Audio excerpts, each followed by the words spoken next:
Self-directed learning, a presentation by Yvonne, Jeremy, and Darcy. How do I learn? What do I need to learn? And how do I know that I learn? Answers to these questions will differ if you are a teacher-directed learner or if you are a self-directed learner. The teacher-directed learner's concept of learning depends on the teacher. The learning experience builds up knowledge rather than knowledge being used. Learning varies with the level of maturity of the learner.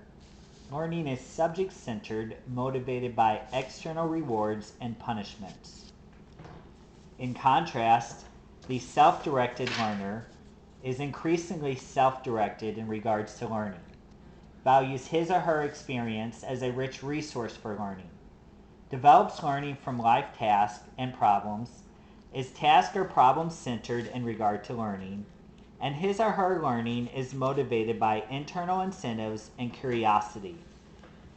Malcolm Knowles refers to self-directed learning as an adventure. How can a teacher turn students onto learning and thus take full advantage of this potential adventure? Climate. Set a warm climate.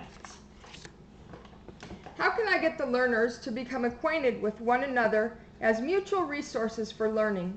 How can I help them understand my role as a facilitator and resource? Dr. Henschke wrote, "A climate conducive to learning is a prerequisite for effective learning." Authors of Facilitating Online Learning state, "In a healthy online learning community, there is intellectual trust among participants and the facilitator.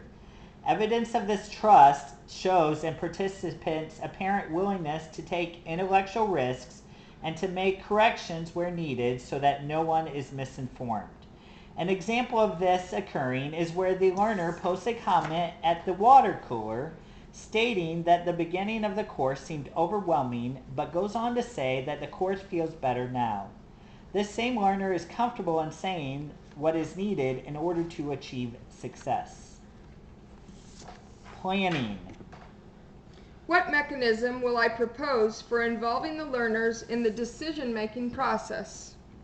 Knowles states, "There is convincing evidence that people who take the initiative in learning learn more things, and learn better than do people who sit at the feet of the teachers passively waiting to be taught.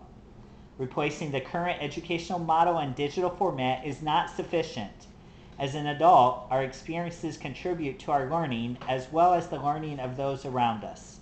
The facilitator of the online learning experience accepts the learners as potential resources. The learner plays a role as a co-facilitator as well as a planner of learning activities." Diagnosing needs for learning.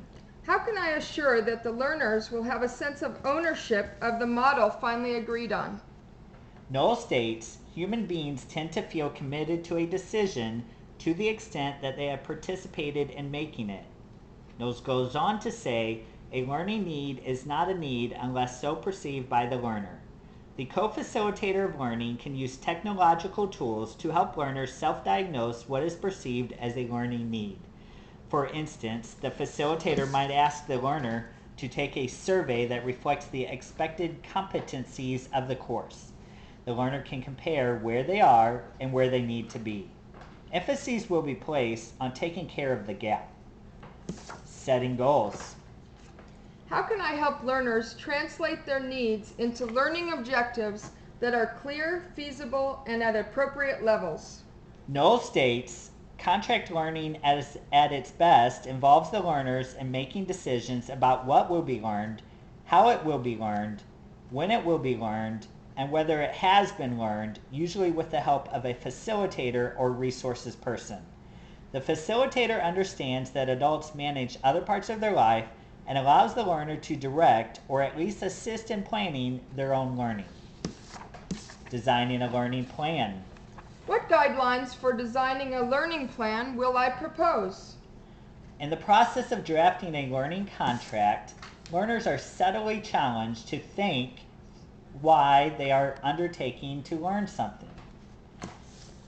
engaging in learning activities. Which learning activities shall I take responsibility for to meet objectives that are common to all of their learning plans? Dr. Isenberg states, adult learning is facilitated when teaching activities do not demand finalized, correct answers and closure. Evaluating learning outcomes. What should be my role in feeding data to the learners regarding my perceptions of the accomplishments of their learning objectives? Evaluation is usually tied to measuring how closely stated goals have been achieved.